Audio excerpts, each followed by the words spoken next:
आपल्या राज्यामध्ये सहकाराला एक वेगळं स्थान आहे। सहकाराने विशेषतः ग्रामीण भाग असेल, शेती असेल, शेतीपूरक उद्योग असतील, यात अतिशय उत्तम काम केलं आणि म्हणून आपण सगळे त्याच्याकडे विशेष लक्ष देत होतो।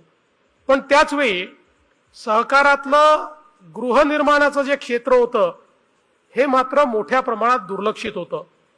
आणि मग मागच्या काळामध्ये प्रवीणजींनीच हा विषय हातामध्ये घेतला आणि सातत्याने पाठपुरावा करून सहकारामध्ये आमच्या ज्या गृहनिर्माण संस्था आहेत त्यांच्या काही वेगळ्या गरजा आहेत। सगळ्या संस्थांना सारखा विचार करून आपण कायदे तयार करू शकत नाही, त्यांच्याकरता वेगळं कायद्यामध्ये तरतूद केली पाहिजे, हा पाठपुरावा त्यांनी केला आणि त्यांच्याच पाठपुराव्यामुळे मागच्या काळामध्ये आपण सहकार कायद्यात बदल केला आणि गृहनिर्माण संस्थांचा वेगळा चॅप्टर हा आपल्या सहकार कायद्यामध्ये ऍड करून गृहनिर्माण संस्थांकरता ज्या ज्या तरतुदींची आवश्यकता होती त्या सगळ्या तरतुदी आपण त्यामध्ये घेतल्या।